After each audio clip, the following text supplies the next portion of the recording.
move a fé de mais de 2 bilhões de cristãos, intriga acadêmicos e há 2000 anos provoca discussões intermináveis sobre sua vida e morte.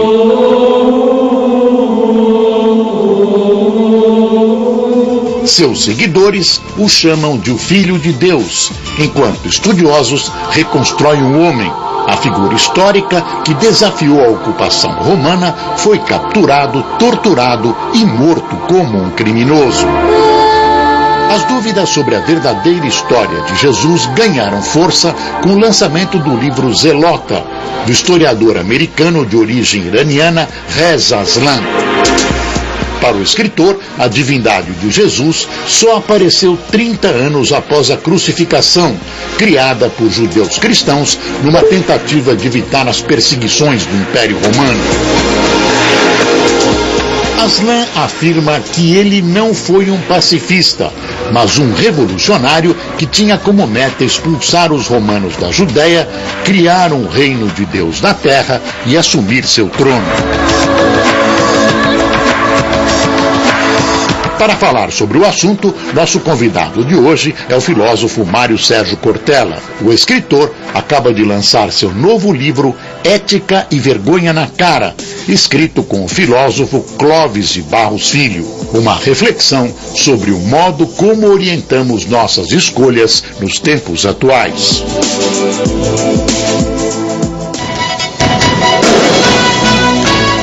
Boa noite. E para entrevistar o filósofo Mário Sérgio Cortella, estão comigo aqui na bancada os jornalistas Fernando Mitre e Ricardo Boechat. E no último bloco nós vamos contar também com a presença do filósofo Clóvis de Barros Filho para falar do livro Ética e Vergonha na Cara. Professor Cortella, boa noite, prazer em recebê-lo no Canal Livre. Professor, uma curiosidade que assola muitas pessoas, por que essa verdadeira onda de curiosidade sobre a figura histórica de Jesus Cristo? Uma das coisas, Boris, que a gente mais tem hoje é uma febre por tentar entender algumas personagens da história, né, que hoje se tem algumas referências que são mais fortes, seja pelo mundo da internet que permite a difusão da informação, seja pela capacidade de olhar o tempo do passado, né, com outras ferramentas que não existiam antes. Agora, a figura de Jesus de Nazaré, ela é extremamente sedutora para se buscar uma explicação. Afinal, o número de penumbras, o número de sombras, o número de mitologias possíveis em torno dessa figura, ela é imensa. Nesta hora, claro, quem interessaria mais, Sócrates ou Jesus? Siddhartha Gautama ou Jesus? Né? Martinho Lutero ou Jesus? Júlio César ou Jesus? De todos esses que eu mencionei, aquele que mais tem mistérios em torno de si é Jesus de Nazaré. E eu não tenho dúvida que uma sociedade que quer colocar transparência sobre todas as coisas, isto é, entender aquilo que de fato é a verdade, né, gostaria de saber mais sobre essa grande personagem que os cristãos chamam de Jesus Cristo e que sem dúvida cumpre, né, desta forma de misteriosidade que se tem, algo que é extremamente sedutor, como eu dizia, saber quem foi, onde viveu, se era casado ou não, se tinha filhos, se tinha irmãos, quer dizer, tudo aquilo que não entendemos direito. Por isso, num mundo onde tudo é meio óbvio, essa não obviedade de Jesus é extremamente capturante. Agora, essa sedução por talvez desmontar, iluminar as penumbras, como você chamou, né? Clarear as sombras, os mitos, desfazer os mitos, até onde você acha que essa curiosidade que vem associada a um aparato tecnológico, pesquisas cada vez mais de ponta, inéditas e mecanismos que a humanidade jamais manipulou, até onde esse avançar da ciência rumo à figura humana de Jesus, ao personagem histórico, pode ferir alguns dogmas ou mitos? Ferir, já sempre o fará. Afinal de contas, quando você lida com fé, você está lidando não com alguma coisa relacionada ao mundo da verdade. Religião não é um sistema de ideias, é um sistema de força de vida. pessoas não têm religião para se sentirem mais sábias, elas têm para se sentirem mais fortes para viver. Por isso, quando você mexe com o ponto de apoio de qualquer religião, a pessoa que adere àquela crença, ela reage como se fosse uma ameaça a ela mesma. Volto a um ponto. Esse mundo da tecnologia, ele sem dúvida, ele tem várias ferramentas que são mais hábeis até para difundir a informação, trazer também outras coisas que não são necessariamente corretas, mas ao mesmo tempo circula ali um modo de compreensão que é muito diverso do que aconteceu antes.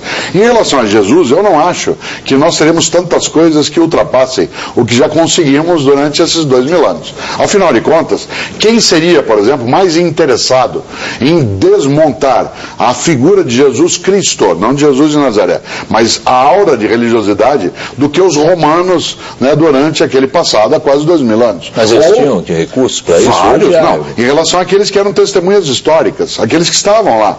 Afinal de contas, quando nasce uma religião que fala de um Salvador, que fala de um Messias, há dois grupos interessados em tirar de cena. Os próprios judeus, dado que o cristianismo é uma religião protestante, né, dentro do judaísmo, e os romanos, em função até da força que aquela prática teria de ameaçar o poderio do império.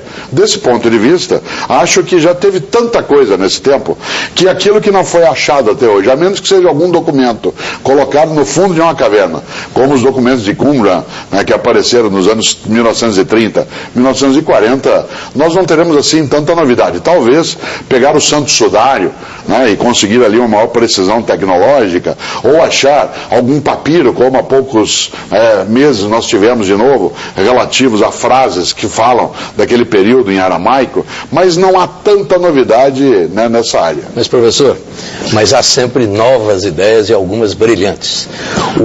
Esse autor, esse teólogo, que hoje está nos Estados Unidos, nasceu no Irã, né, o Reza Aslan, escreveu esse livro genial, que é Zelota, e que tem um método de trabalho espetacular. Ele analisa a realidade histórica da Palestina no tempo de Jesus e analisa depois a situação histórica no tempo em que os evangelhos foram escritos. E ele mostra que havia interesses no tempo dos evangelistas em mostrar um Cristo diferente e um Jesus diferente. E aí ele diz, o Jesus real era um Jesus revolucionário. E ele começa a analisar alguns temas que estão nos 4 evangelhos canônicos, que não é um documento histórico, mas é uma evidência. Se você encontra 4 temas semelhantes nos 4 evangelhos, pode considerar que provavelmente aquilo aconteceu, ou algo muito parecido. Ele analisa, por exemplo, o famoso dai a César o que é de César e a Deus o que é de Deus. Ele mostra que isso foi uma grande fraude. A interpretação dessa frase não está correta. Quando ele diz dá a Deus o que é de Deus, não está falando do reino dos céus. Naquele tempo a terra da Palestina era a terra de Deus. Então ele estava pedindo os romanos para sumir dali. Não é por acaso que alguns dias depois ele estava na cruz. Então essa é a novidade desse livro, que traz de novo a discussão. Jesus era um revolucionário ou mandava todo mundo pensar no reino de Deus? Essa é uma teoria que ela veio à tona algumas vezes, especialmente porque quando dá capacidade de encontrar evangelhos apócrifos, que não são falsos, eles apenas não são canônicos, como o de Madalena ou de Judas. Aliás, interessantíssimo, de Madalena, né? Nesses evangelhos, que aliás são publicados por editoras cristãs, não é uma coisa escondida, lá esotérica, fechada. E durante 4 séculos eles foram aceitos, inclusive como parte da narrativa daquele momento. Quando você olha alguns documentos daquele tempo que falam da figura de Jesus como sendo um líder político revolucionário, e quando o livro se chama Zelota, esse que você menciona, Judas Iscariotes era Zelota. Era. Né? Portanto, fazia parte daquilo que seria uma guerrilha naquele momento. Se sabe que havia 4 grandes partidos políticos em Israel, né? Naquele momento que Jesus de Nazaré está vivendo e que o imperador romano era Tibério. Os fariseus, os saduceus, né? Os zelotas e os essênios. Os essênios tinham a seguinte percepção: o império está aí, nós vamos viver a parte, uma hora cai. Deus nos salva e uma hora cai. Os fariseus a gente convive, finge que adere, mas não adere. Os essênios dizem, não, o Messias virá, vai nos salvar, vamos participar, né, da gestão, inclusive com o mundo romano. E os zelotas era peitar Isto é, Na fazer verdade, um trabalho... os zelotas se organizaram um pouco depois. Sim, o claro. partido foi depois, foi Bem acho depois. que 40 anos depois. Mas eles apareceram como aqueles que enfrentavam. Os zelosos, né? Eles zelavam. Por que acontece essa lógica? Alguns interpretam que Jesus de Nazaré, ele não era um líder religioso estrito sensu. Ele era um líder religioso que queria, sim, a expulsão do dominador romano. E nesta hora, ele enfrentava também a autoridade judaica. Ele não enfrentava só o império de Tibério, enfrentava também o reinado de Herodes Antipas. Eram mancomunados, né? Sem dúvida. Tudo mancomunado claro, no tempo. Esta lógica de impercepção levará a que se possa imaginar que ele tinha essa figura. No entanto, embora se possa fazer essa leitura de que Jesus tinha essa possibilidade de ser alguém que desejava uma ruptura política com o poder romano, ela é menos forte até do que todas as outras interpretações que estão em volta. Ela só vem à tona, Mitra, essa ideia de que ele quereria, né, ser alguém que faria uma revolução naquele momento. Essa ideia só vem à tona no século XIX. Durante séculos... Mas foi quando começou essa discussão. Nem aparece a conversa. Professor, eu de vez em quando noto, conversando com fiéis católicos, que há uma certa resistência ao fato de Jesus ter sido judeu. E isso me leva à conclusão de que há uma espécie de má vontade em se dizer que ele era judeu, até por questões antissemitas. Realmente eu não consigo, mas por que existe essa resistência, principalmente dos cristãos mais mal informados ou não tão bem informados sobre o judaísmo de Jesus? Se você imaginar, é impossível tirar de Jesus o fato de que não só ele era judeu, como ele era um praticante da religião judaica. Jesus praticava o judaísmo, foi chamado de rabi várias vezes nos documentos. No entanto, uma parte dos cristãos durante a história entendeu que esse vínculo de Jesus de Nazaré com o judaísmo se daria com uma maneira de oposição ao próprio poder que se tinha. E aí se criou um preconceito em relação ao próprio judaísmo. A palavra judiar, que entrou no nosso vocabulário, ela é absolutamente racista. Nós em português usamos judiar de alguém, mas tem gente que acha que judiar de alguém é fazer os males que faziam aos judeus. Então, não, aos judeus não. O verbo entra para nós como judiar, significando o que faziam os judeus. Mas tem gente que acha exatamente que judiar é o que faziam aos judeus. Podemos trabalhar desse modo também, é outro modo. Mas na história do Ocidente, o judaísmo, ele será, dado que o mundo romano não tinha um impacto religioso, a oposição de Jesus será a religião judaica, não a religião romana. Uma religião que nasce, como é o caso do cristianismo, e quer se afirmar, ela não pode enfrentar o politeísmo romano no passado, a multiplicidade de Deus. Quem ela vai enfrentar? O monoteísmo judaico. Mas afinal de contas, diziam os judeus, nosso Deus é o Deus verdadeiro. Dizem os cristãos, aqueles seguidores, nosso Deus, que é judeu, ele apoia aqueles que são cristãos. Por isso, esse tipo de colisão será mais forte. Agora, é de fato algo que está na história e hoje seria absolutamente tolo supor ou responsabilizar os judeus na história por aquilo que aconteceu a Jesus. Seria uma coisa tola. Aliás, voltando à questão do Boechat, que diz até que ponto a pesquisa histórica pode mexer com esses mitos que andam por aí, eu acho que esse é um. E a pesquisa histórica pode mostrar. Talvez uma das maiores fraudes dos evangelhos seja Pilatos, o episódio de Pilatos. O que é aquilo? Pilatos lavar a mão? Que lavar a mão? Ele era o grande interessado em punir Jesus, que estava ali protestando contra o poder e a presença de Roma ali. E, no entanto, a partir daquele mito, que o Pilatos era um homem até sábio, que ele lava as mãos, oferece um criminoso para eles escolherem quem que solta, o criminoso é Jesus, e os judeus escolheram o criminoso para soltar Jesus. Na verdade, para os romanos eram todos criminosos. Então, a palavra era bandido. Volto a esse ponto. O principal adversário do cristianismo que nasce não são os romanos. É a religião judaica.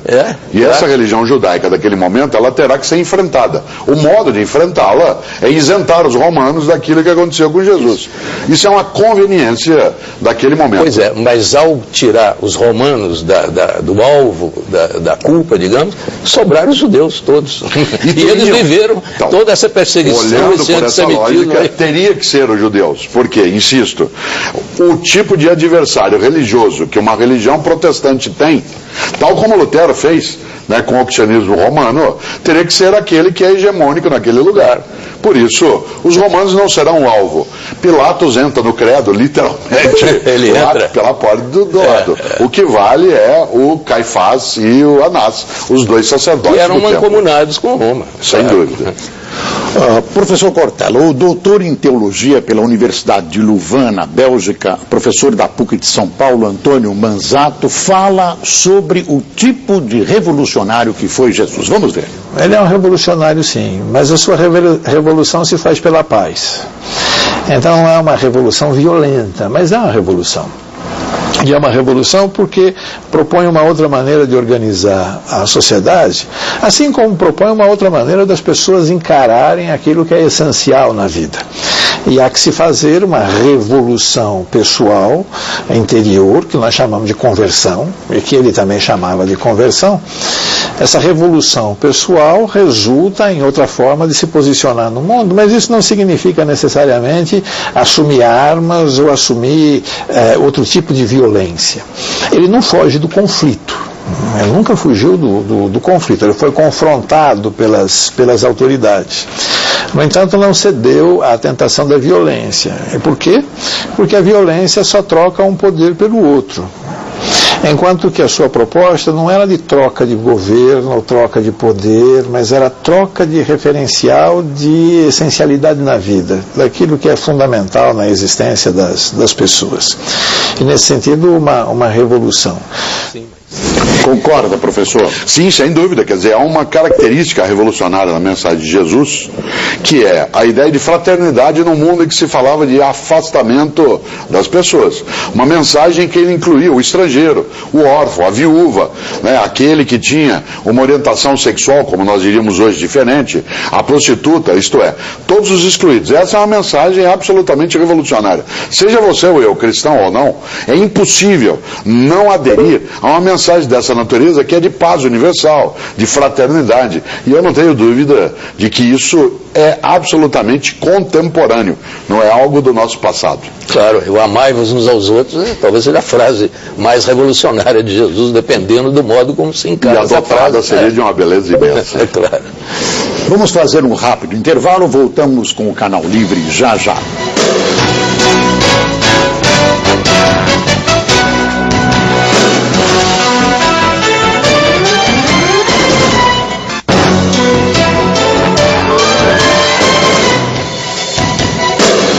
E voltamos com o Canal Livre, que esta noite recebe o filósofo Mário Sérgio Cortella. Boixá. Cortella, no primeiro bloco nós ficamos discutindo aqui o traço que parece a todos aqui mais marcante, resultante dessa curiosidade, dessa nova era de curiosidade em torno da figura de Jesus, que é o traço humano de Jesus. Menos o santo, menos o místico, mais o humano, o revolucionário. Tá? Isso tende a aproximar, ou a jogar curiosidade geral sobre a figura dele, à medida em que ele surge como um guerreiro, como um herói, como algo do gênero. Isso não está conveniente demais para um momento da Igreja Católica, especialmente agora no papado de Francisco? Seria muito conveniente, se fosse a Igreja Católica a fazer esse movimento como ponto de partida, mas não é. De maneira geral, essa humanização maior da figura de Jesus de Nazaré, ela parte daqueles que não são cristãos. Afinal de contas, é uma maneira de enfrentar esse tipo de perspectiva religiosa da figura de Jesus. Aliás, essa aura mítica que Jesus tem, ela interessa muito mais às igrejas cristãs do que essa transparência em relação ao homem que se diria, não, ele tinha desejos, tinha dores, ele tinha medos, etc. Porque, afinal de contas, uma religião se sustenta à medida em que ela sai um pouco do chão, né? Ela sai um pouco da terra. Aquilo que é transcendente, ele é muito mais encantador do que aquilo que está com o pé no chão. Então, até pode ser que Francisco, por exemplo, o atual Papa, se beneficie dessa lógica, mas não é um movimento iniciado pelas igrejas cristãs. Ao contrário, é muito mais um movimento ateu de um lado, que é extremamente inteligente em alguns debates, em outros nem tanto, como qualquer área, seja ateu ou não, e uma parte das religiões que não são cristãs. cristãs. Essas sim, procuraram dar a Jesus de Nazaré nos últimos 30 anos um ar um pouco mais de menos divindade, mas não por parte das igrejas cristãs. Só se me permitem aqui um comentário, dizer, na tua avaliação, portanto, a figura de Jesus homem, com essas qualidades transcendentes que ele demonstrou como homem, não são altamente, essa figura não é altamente sedutora para fiéis jovens, por exemplo, a nova religião. Elas são, mas se você imaginar, é isso que eu dizia, o Papa Francisco, se você olhar, um fenômeno inacreditável. Um homem no século XXI que leva o dobro de jovens para a praia de Copacabana do que os Rolling Stones levaram, é alguém que tem uma mensagem que ele leva adiante, que já seduz o jovem em si, com a ideia de fraternidade, de vida ligada ao mundo natural, de simplicidade e humildade, que não precisa fazer a exaltação que se fez da figura humana de Jesus nos anos 1970. O movimento hippie, ele colaborou muito mais para essa humanização. Aliás, colocando Jesus com os longos cabelos, com a barba, com as batas, ele carregando apenas uma bolsa, né? Aquilo que era um pouco a ideia de paz e amor, muito mais forte do que atualmente nesse movimento. Agora, por exemplo, que a Igreja Católica pode, sem dúvida, para usar uma expressão do jovem, pegar essa vibe, né, e, portanto, surfar um pouco nessa perspectiva, claro, seria inteligente, mas ela não é, de fato, um ponto de partida. Mas eu diria com limites. O Papa Francisco reafirmou a posição da Igreja pelo celibato. Fez até um discurso bonito sobre o celibato. Não interessa a Igreja pesquisar se Jesus era casado ou não. Nós sabemos que é uma das pesquisas que são feitas na universidade. E nós sabemos que a Palestina, naquele momento, quer dizer, no século I, entendeu? Era muito difícil se encontrar ali um jovem de 30 anos que não fosse casado e não tivesse filhos. Jesus é uma exceção absoluta.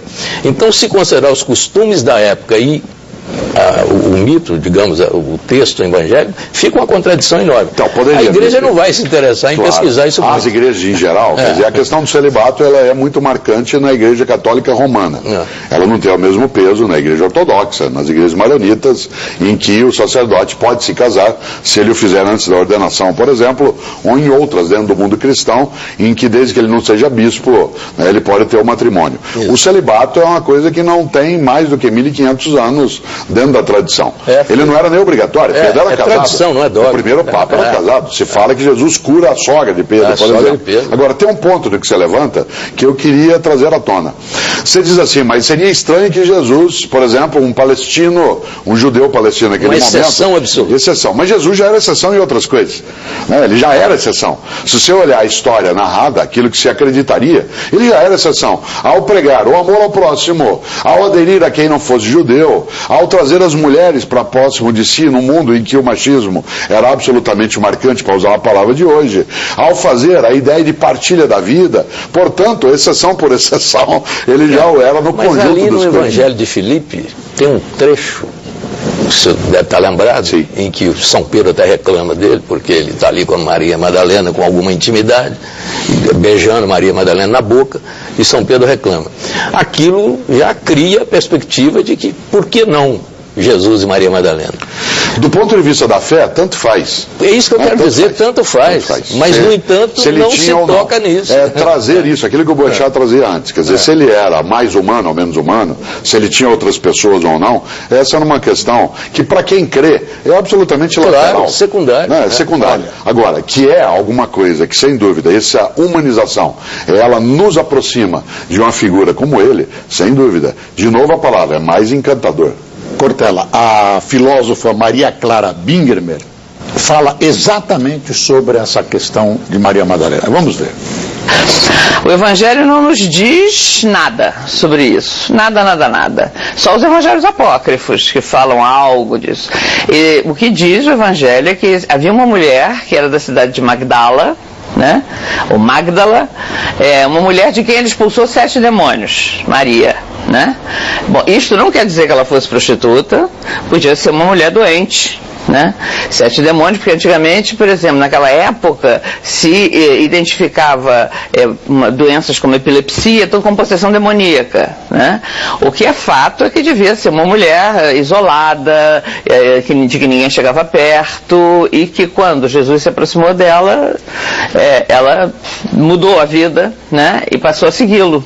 E era alguém bastante próximo dele, uma discípula, né? Que seguia, porque Jesus, ao contrário dos rabinos da época, ele não tinha só discípulos homens que o seguiam, tinha discípulas mulheres também. Isso é uma coisa única, né? Naquele momento.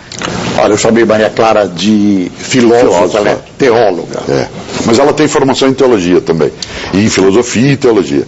E vale essa reflexão que ela faz para mostrar o quanto, né, que há uma acolhida em relação às mulheres, dando aquela exceção que foi Jesus, na crença dos cristãos, para várias coisas.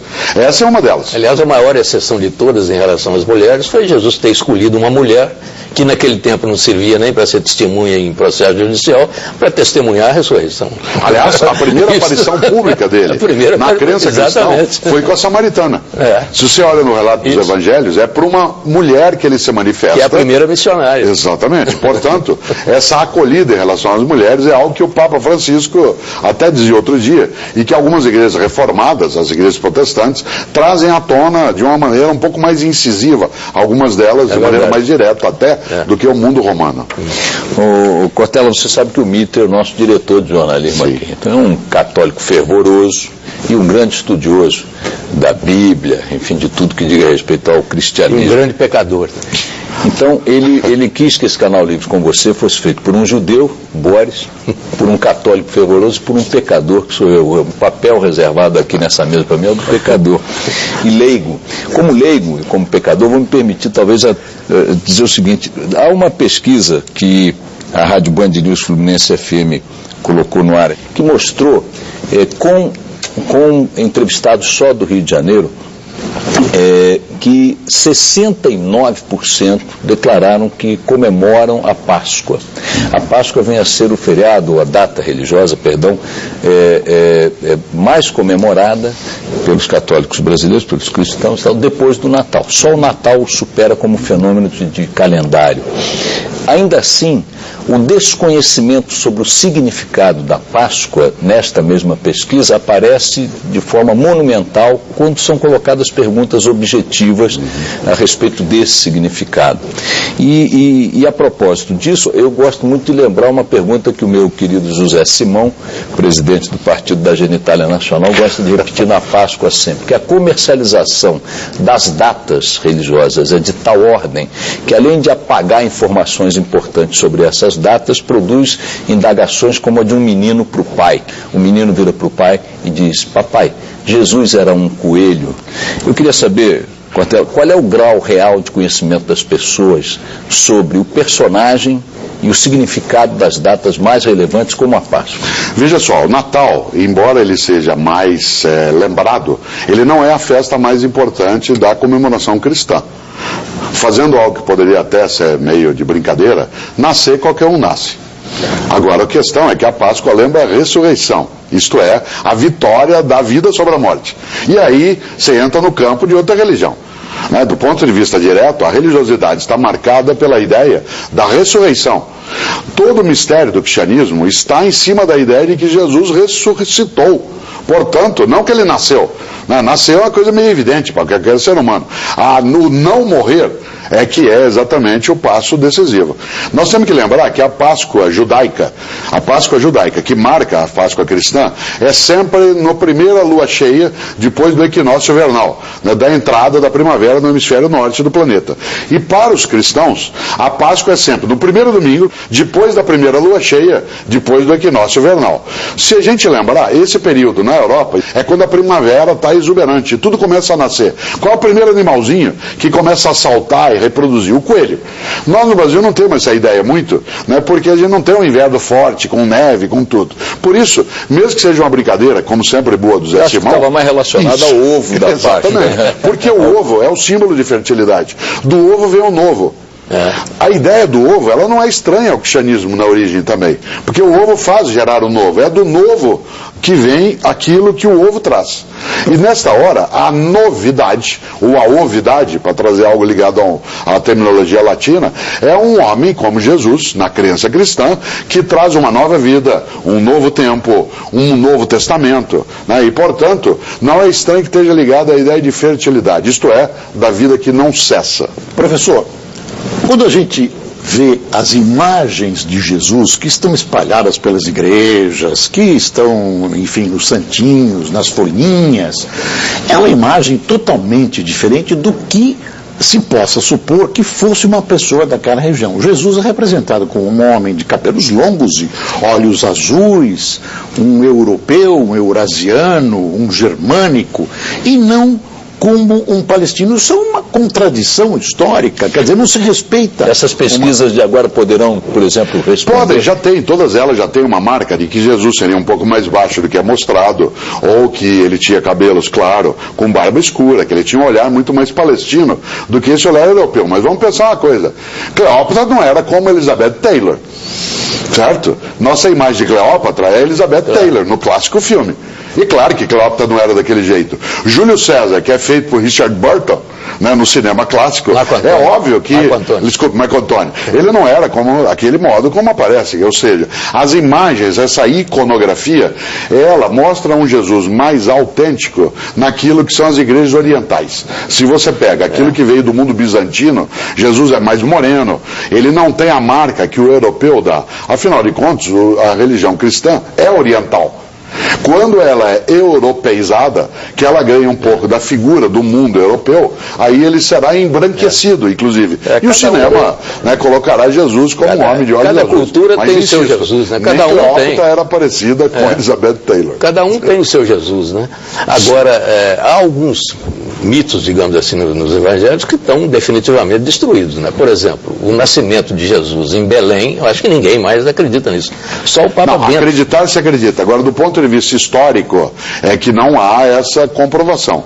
Acreditar é diferente de você ter certeza. Sim, a crença está ligada a algo que é uma adesão sem reflexão. Sem reflexão. Isso. Mas qualquer raciocínio mais aproximado... Mas para quem tem fé, o raciocínio não tem importância. Mas eu digo para quem pesquisa, quem quer saber. Quem pesquisa, sim. Parece que não há dúvida de que Jesus nasceu em Nazaré. Não há nenhuma dúvida. Você sabe disso. Um pesquisador tem que ter algo que a gente chama de ateísmo metodológico. Isso. O que é um ateísmo metodológico? Se eu sou um pesquisador em qualquer área, eu não posso trazer algo improvável, não impossível, improvável, que é Deus.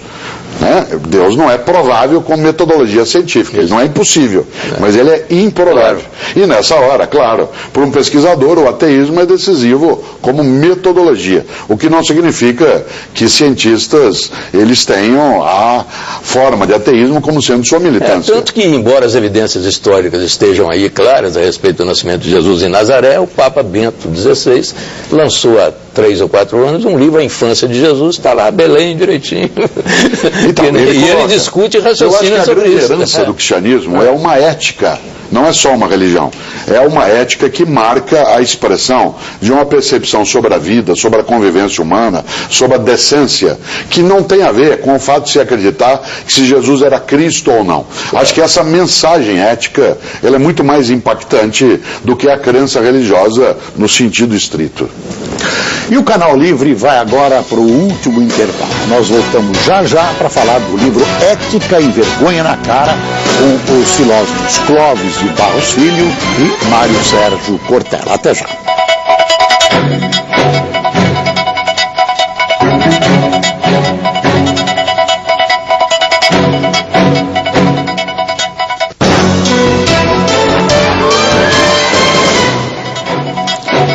Estamos de volta para o último bloco do Canal Livre, que agora vai abordar o novo livro dos filósofos Mário Sérgio Cortella e Clóvis de Barros Filho, denominado Ética e Vergonha na Cara.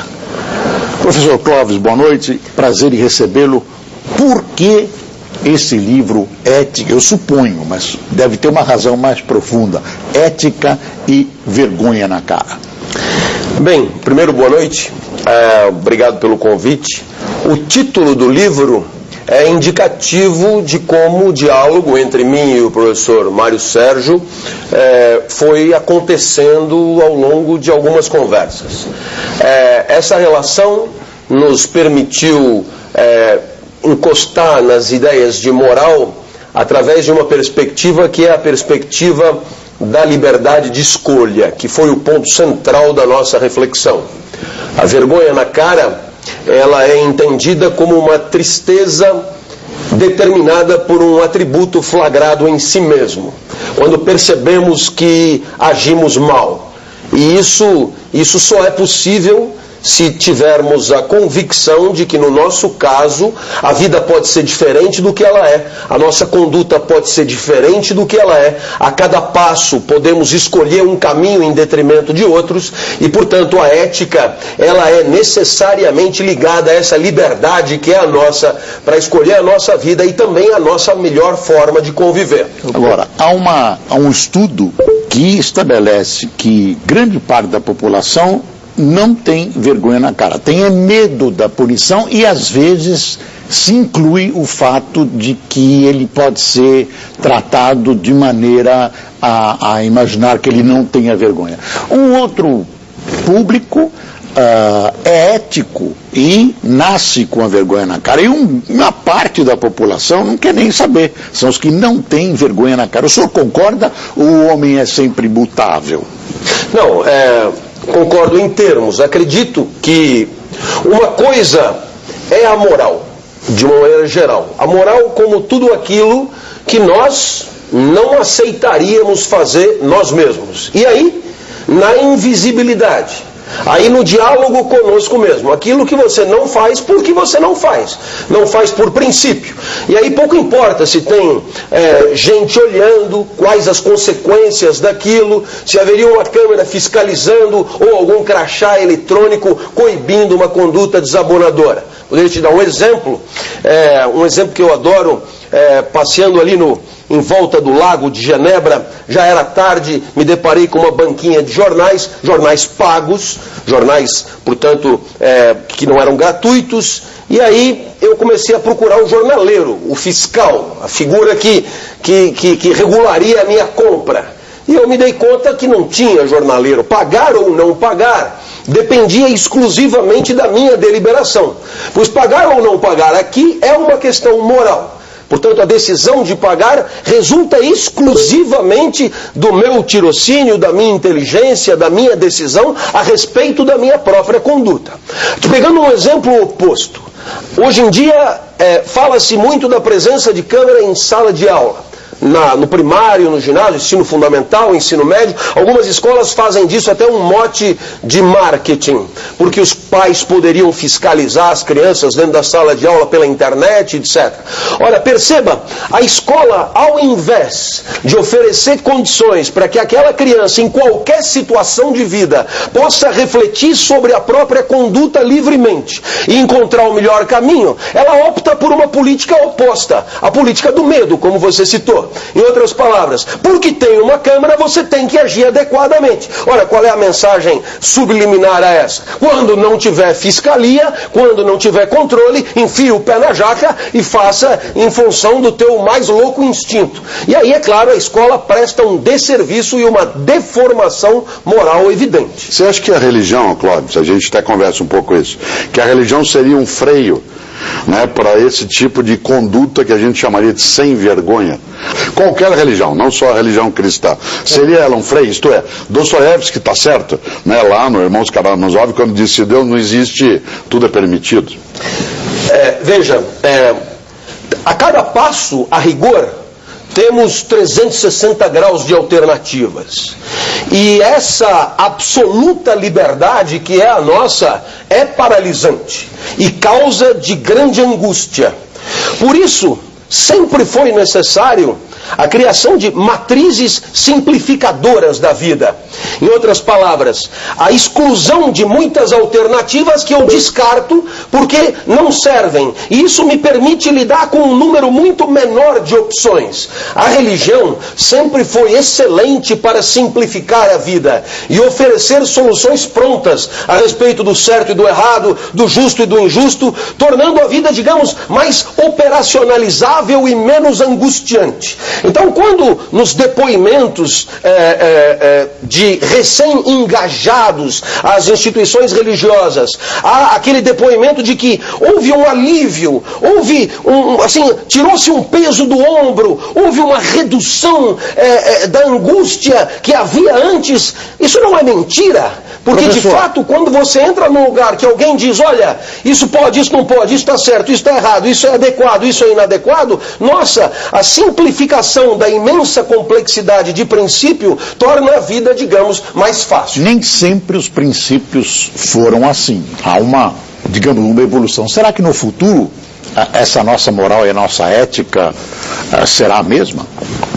Não, certamente não. Eu até acredito muito que a ética, sobretudo com as reflexões do século XX, ela é menos o respeito a princípios universais consagrados e mais uma disposição para o debate e a argumentação a respeito de situações de vida inéditas, sobre as quais, obviamente, não temos ainda a resposta pronta.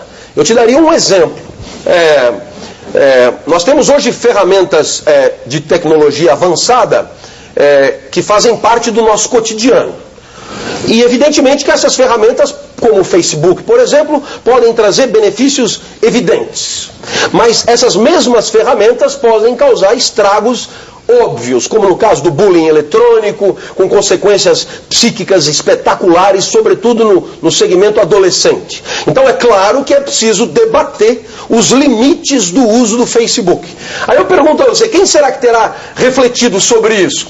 Então, se você volta para os grandes pensadores do passado, posso apostar que nenhum deles sobre o Facebook tem uma literatura muito avançada. Esse abacaxi somos nós que temos que descascar. E é exatamente isso que eu procuro insistir nessa ideia. O mundo nunca se transformou tão rapidamente e, portanto, todas as tabelas éticas de certo ou errado, justo ou injusto, adequado ou inadequado, elas estão rapidamente caducas, porque temos que enfrentar novas situações para as quais é preciso menos apenas respeito pelo que foi discutido, mas a inteligência para definir aquilo que vamos respeitar. Professor, lendo o livro dos senhores, me parece que os senhores acreditam que predomina no Brasil a ética da conveniência, até uma expressão que o professor Cortella usa. Eu pergunto, essa ética da conveniência, ela não é um vício da sociedade como um todo? Quer dizer, as pessoas interagem com a sociedade onde elas vivem. Eu quero chegar no problema do Diverger, do seu livro, que você fala lembra que o Diverger fala da questão do partido político parlamentar, que tem que negociar com o executivo, e aí é o caminho da corrupção. Eu pergunto se o senhor acha que na sociedade brasileira isso já está mais ou menos visto como uma coisa normal, porque eu acho incrível como certos políticos se reelegem durante 30, 40, 50 anos. E eles estão sempre nas primeiras páginas praticando esse tipo de agressão à ética. Eu queria perguntar como é que o senhor vê isso, a relação da sociedade com os seus representantes que dão shows de falta de ética o tempo todo. Como é que o senhor vê essa relação? Acredito que certos modelos institucionais são facilitadores de práticas de corrupção. Acredito mesmo... Tem que tomar cuidado para não pôr a culpa no sistema. Não, mas é claro, mas exatamente essa é a sequência. Mas não há nenhuma construção institucional, nenhum sistema, nenhuma forma de relacionamento social organizado que justifique a bandalheira. Em outras palavras, em última instância, por maior que seja a tentação da prática desviante, sempre haverá a moral, a última instância, o último reduto, que sou eu comigo mesmo dizendo, disso eu não participo. Isso eu não faço, isso eu não quero. Em outras palavras, justificar o comportamento de cada um a partir de desvios institucionais é desresponsabilizar. E desresponsabilizar é inaceitável. Por isso, acreditamos que as transformações da sociedade passam por revisões institucionais importantes, mas nós, menos que vítimas do sistema, somos chamados a uma transformação e somos nós a mudar as instituições e o sistema, se ele viciado estiver. O fato de estarmos acostumados com uma certa situação, em absoluto, nos obriga a considerá-la adequada. Professor, muito pelo contrário. por que não tem aqui no Brasil as banquinhas de jornais que o senhor viu na Suíça? Bem, penso que existe aí, no nosso caso e na nossa sociedade, um problema de formação moral deficitária. Infelizmente, na nossa escola, e aí eu generalizaria mesmo, nós temos tempo para falar de muita coisa. São anos e anos consagrados à literatura, talvez mais tempo do que nós dedicaríamos à leitura de livros, anos e anos consagrados a organelas citoplasmáticas, a decorar os afluentes da margem esquerda do rio Amazonas, e a tantos conteúdos curriculares cobrados no vestibular, mas sobre moral, há uma preocupação pífia, irrisória. E o que é mais grave, se houvesse uma decisão hoje, uma decisão legislativa de obrigar as escolas públicas e privadas a uma formação moral. E formação moral não é a tal moral e cívica, dogmática e enviesada, mas aquela que permitiria a cada aluno dar-lhe subsídios para uma reflexão crítica sobre a própria vida e sobre a convivência visando o seu aperfeiçoamento. Se houvesse essa decisão política, como se diz, essa vontade política, não teríamos professores para isso. Não teríamos condições escolares para oferecer isso. E, portanto, nossa formação moral, ela é acanhada e não há, num horizonte curto de tempo, perspectiva de transformá-la. Professor, deixa eu lhe perguntar o seguinte. O senhor diz que a moral é aquela que cada um, com a qual nos deparamos diante do espelho, isso, ou no travesseiro, é a última instância entre o errado e o fazer errado. Isso. A opção sempre existe residindo dentro de nós mesmos.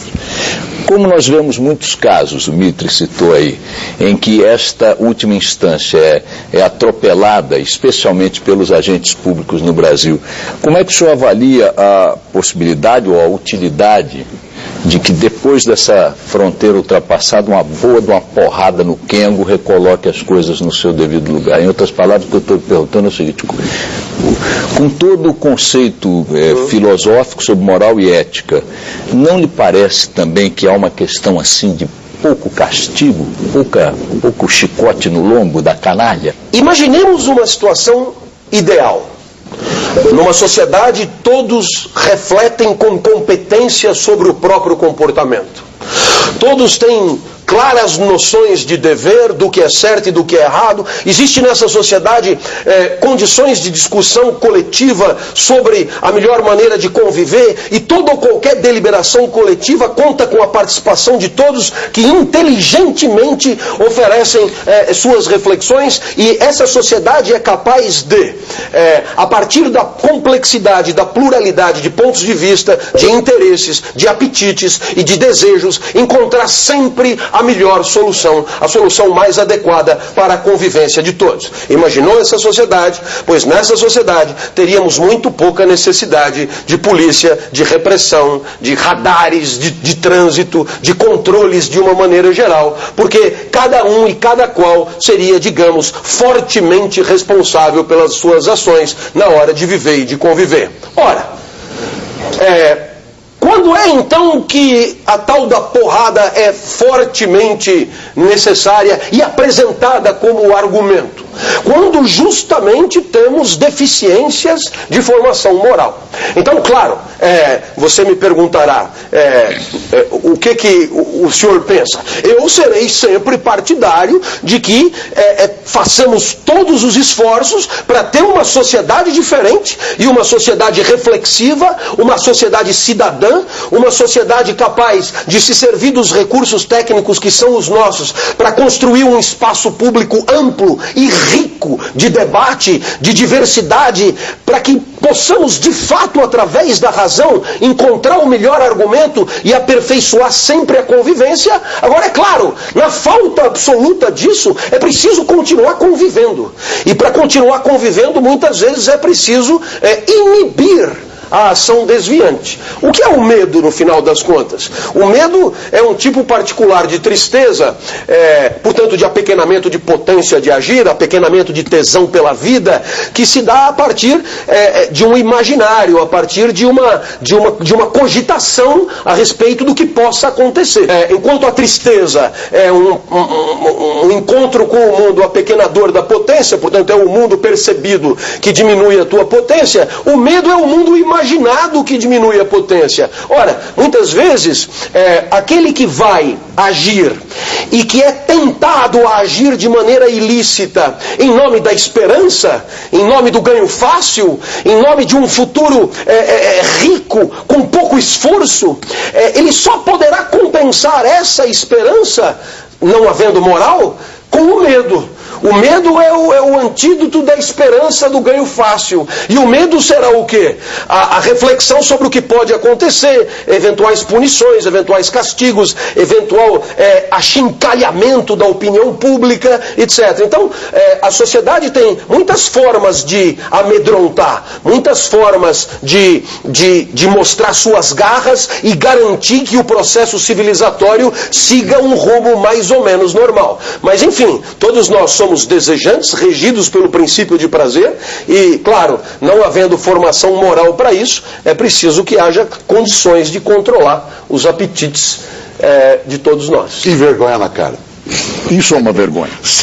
Professor, muito obrigado por sua presença, ambos. Infelizmente o nosso tempo acabou. O canal Livre de hoje fica por aqui. Nós agradecemos mais uma vez a presença dos filósofos Mário Sérgio Cortella e Clóvis de Barros Filho e dos colegas jornalistas Fernando Mitre e Ricardo Boechat. Muito obrigado pela audiência, tenha uma ótima semana e até domingo que vem. Boa noite.